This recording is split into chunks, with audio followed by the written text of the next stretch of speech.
એક વખત વિડીયો જોઈ લીધા પછી નિરાતે આપ પૂજા વિધિ કરી શકશો। પૂજા સામગ્રી સાથે દરેક વસ્તુ સ્ટેપ બાય સ્ટેપ મેં આપને આ વિડીયોમાં બતાવી છે કે જેથી કરીને જે કોઈ લોકો ઘર બેઠા પોતાની જાતે તુલસી વિવાહ કરવા હોય તો તે વ્યક્તિ સરળ રીતે કરી શકશે। તો હવે આપને આ પૂજા વિધિમાં કઈ કઈ સામગ્રીની જરૂર પડશે તો કે સૌપ્રથમ અહીંયા આપણે લક્ષ્મીનારાયણની મૂર્તિ લીધેલી છે। જો આપની પાસે તે હોય તો તે આપ પૂજામાં રાખી શકો છો। ત્યાર પછી કોઈ પણ પૂજા વિધિ હોય, આપણે પણ ત્યાં કોઈ પણ લગ્ન હોય તો સૌપ્રથમ આપણે ગણેશનું પૂજન કરીએ છીએ। તો આ તુલસી વિવાહ પણ ગણેશનું પૂજન કરવાનું હોય એટલા માટે આપણે અહીંયા ગણપતિની મૂર્તિ લીધેલી છે। કળશ સ્થાપના કરવાની હોય તે માટે શ્રીફળ છે, કળશ લીધેલું છે। ત્યાર પછી અનેક પ્રકારના અનાજ છે, એટલે કે ઘઉં, મગ, ચોખા, અબીલ, ગુલાલ છે, પ્રસાદી છે, અત્તર લીધેલું છે, માળા છે, ફૂલ છે, તેમજ ખાસ કરીને આ પૂજા વિધિમાં તુલસીની સાથે શાલિગ્રામ ભગવાનને લગ્ન કરવાના હોય છે, એટલે અહીંયા આપણે શાલિગ્રામ ભગવાન પણ લીધેલા છે। ત્યાર ઉપરાંત ચંદન છે, કંકુ છે, ગંગાજળ આપણે આ પૂજા વિધિમાં જોઈશે। સાથે સાથે આજે તુલસી માતાને શ્રૃંગાર અર્પણ કરવાનો હોય છે તો તેમાં આપ સૌભાગ્યવતી સ્ત્રીનો જે પણ કંઈ શ્રૃંગાર થતો હોય તે આપ ધરાવી શકો છો। તે તુલસી માતાને આપ ધરાવી શકો છો।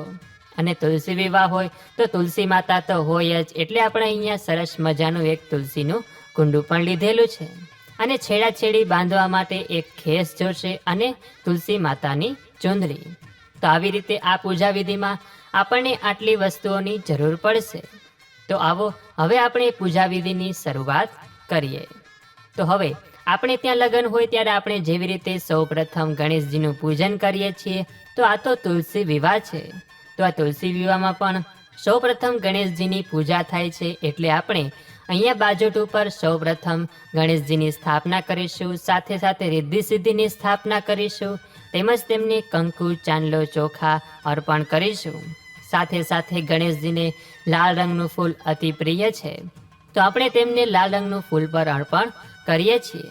તેમજ કોઈ પણ પૂજા વિધિ હોય તો તે અગ્નિદેવની સાક્ષીમાં થાય, તો અહીંયા આપણે દીવા પણ મૂકેલા છે।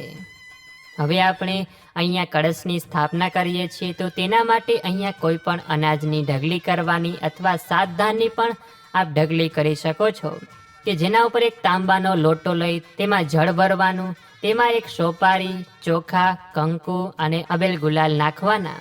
તેની ઉપર 5 આસોપાલવના પર્ણ રાખી તેના ઉપર શ્રીફળ રાખવાનું અને તેને પણ કંકુ ચાંદલો કરી તેની પણ પૂજા કરવાની। એટલે આ રીતે આપણું કળશ સ્થાપના અને કળશ પૂજન થયું કહેવાય। ત્યાર પછી હવે આપણે અહીંયા લક્ષ્મીનારાયણની મૂર્તિ લીધેલી છે, તો તેમને પણ પંચામૃતથી અને જળથી સ્નાન કરાવીને શુદ્ધ અને સ્વચ્છ કરીને આપણું જે પૂજાનું સ્થાન છે ત્યાં આપણે અહીંયા સિંહાસન રાખેલું છે, તો તેના ઉપર આપણે તેમને બિરાજમાન કરીશું। તેમને કંકુ, ચાંદલો, ચોખા કરીશું, તેમને ફૂલ અર્પણ કરીશું। અને ભગવાન વિષ્ણુ છે તો તુલસીજી તો હોય જ, એટલે આપણે અહીંયા તુલસીજી પણ અર્પણ કરેલા છે। ત્યાર પછી હવે આપણે આ પૂજામાં શાલિગ્રામ ભગવાનની સ્થાપના કરીશું। તો શાલિગ્રામ ભગવાનની સ્થાપના માટે આપના ઘરમાં કોઈ જેન્ટ્સ હોય, પુરુષ હોય, આપનો સન હોય, આપનો દીકરો હોય, તેણે તેમની પૂજા કરવાની હોય છે, એટલા માટે અહીંયા તેને આ રીતે શાલિગ્રામ ભગવાનને પંચામૃત અને જળથી સ્નાન કરાવી શુદ્ધ કરીને ત્યાં આ પૂજામાં તેની સ્થાપના કરવાની। તેને કંકુ ચાંદલો કરવાનો, ચંદનનો તિલક કરવાનો, ચોખા અર્પણ કરવાના અને તેમની આ રીતે સ્થાપના કરવાની। તેમને પણ આપણે ફૂલ અર્પણ કરીશું। અને મિત્રો, આ પૂજા વિધિ ચાલતી હોય ત્યારે આપ તુલસી વિવાહના લગ્નના ગીત ગાઈ શકો છો। આપણે તુલસી વિવાહના મંત્ર તો ના આવડે, પરંતુ તુલસી વિવાહના ગીત ભજન તો આવડે જ। અને જો આપને તે આવડતા ના હોય તો અમારી ચેનલમાં અમે તુલસી વિવાહના ભજન મૂકેલા છે, તે પણ આપ સાંભળી શકો છો। અને આપણે શાલિગ્રામ ભગવાનને પણ તુલસીજી અર્પણ કરીશું, કેમ કે શાલિગ્રામ ભગવાન પણ એ કૃષ્ણ ભગવાનનો જ એક રૂપ છે, તેમનો જ અવતાર છે। તો હવે આટલું કરી લીધા પછી આપણે તુલસી માતાજીની પણ પૂજા કરીશું। તો તેના માટે આપણે અહીંયા એક કુંડું લીધેલું છે અને તેમાં આપણે થોડું ખાતર ને માટી નાખીશું અને તેમાં થોડું જળ રેડીશું। ત્યાર પછી તુલસીજીનું કોઈ પણ એક પર્ણ હોય તેના ઉપર કંકુનો ચાંદલો કરવાનો અને ચોખા ચોંટાડવાના, અને તુલસી માતાને એક પીળા, કેસરી અથવા ગુલાબનો એક હાર પહેરાવવાનો. અને જ્યાં વિષ્ણુ ભગવાનની પૂજા થતી હોય, કૃષ્ણ ભગવાનની પૂજા થતી હોય, ત્યાં દક્ષિણાવર્તી શંખ તો પૂજામાં હોવો જ જોઈએ. એટલે આપણે અહીંયા દક્ષિણાવર્તી શંખને પણ પૂજામાં રાખેલો છે. કંકુ, ચાંદલો, ચોખા વડે પૂજા કરીશું.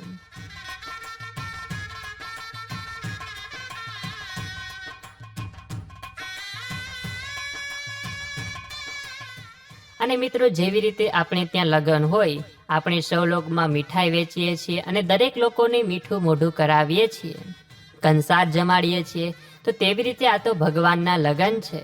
તો આપણે તેમને પણ અહીંયા મિષ્ટાન ધરાવીશું, તેમને અર્પણ કરીશું. તો હવે આટલું કરી લીધા પછી ગઠબંધન કરવાનું હોય છે. તો તેના માટે અહીંયા તુલસી માતાની ચૂંદડી અને જે શાલિગ્રામ ભગવાનને જે ખેસ હોય તેની ગાંઠ મારવાની હોય છે. તો તેમાં તુલસી માતાની જે ચૂંદડી હોય તેમાં 11 રૂપિયા, એક સોપારી, મગ, ઘઉં અને હળદરનો ગાંઠિયો રાખવાનો હોય છે. અને તેને ગાંઠ મારી શાલિગ્રામ ભગવાનની જે ખેસ હોય તેની સાથે આ રીતે ગાંઠ મારી દેવાની. અને આ રીતે તુલસી માતાની ચૂંદડી ઓઢાડવાની અને શાલિગ્રામ ભગવાનને ખેસ પહેરાવવાનો.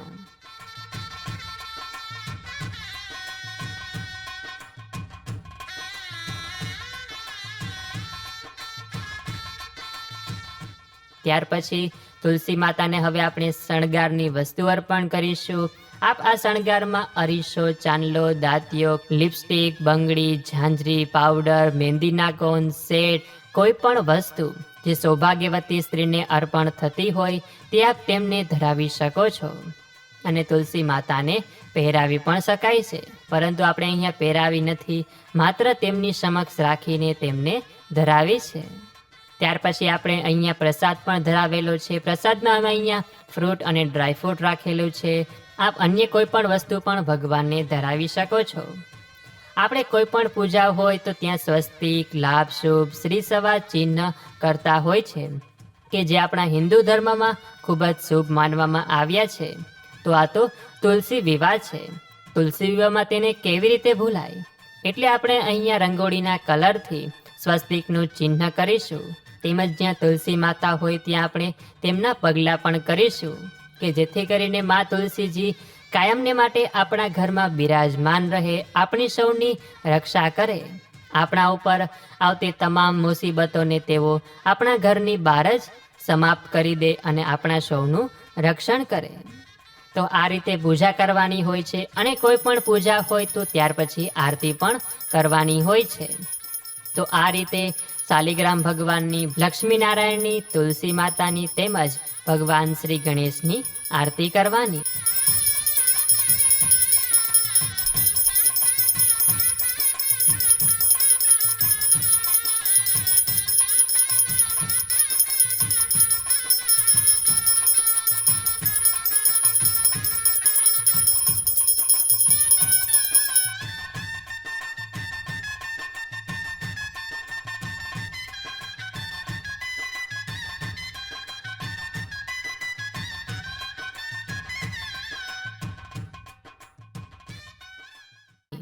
તો આ રીતે ઘર બેઠા આપની રીતે એકદમ સરળ રીતે તુલસી વિવાહ કરાવી શકો છો. આપ જો મંડપ બાંધવા ઈચ્છતા હોય તો શેરડીનો મંડપ પણ બાંધી શકો છો. તેમજ તુલસી માતાને મંગળસૂત્ર પણ પહેરાવી શકો છો. તેમજ આપ અહીંયા અનેક પ્રકારની સજાવટ પણ કરી શકો છો. સજાવટમાં ધ્યાન રાખવાનું કે અન્ય કોઈ ઝાઝી વસ્તુનો ઉપયોગ કરવાનો નહીં, માત્ર સિમ્પલ સાદી વસ્તુનો ઉપયોગ કરીને શણગાર કરવાનો. થઈ શકે તો પુષ્પનો જ શૃંગાર કરવાનો, અન્ય કોઈ પણ વસ્તુનો ઉપયોગ કરવાનો નહીં. તો મિત્રો, આ રીતે આ તુલસી વિવાહની પૂજા વિધિ કરવામાં આવે છે, કે જે દેવઉઠી એકાદશીના દિવસે સાંજે ગોધૂળી સમયકાળ દરમિયાન કરાય છે. તો આપ સર્વે લોકો આ તુલસી વિવાહ કરજો અને તેનું ફળની પ્રાપ્તિ કરજો. તો આશા છે કે હવે આપ સૌ લોકોના પૂજા વિધિ સમજાઈ ગઈ હશે.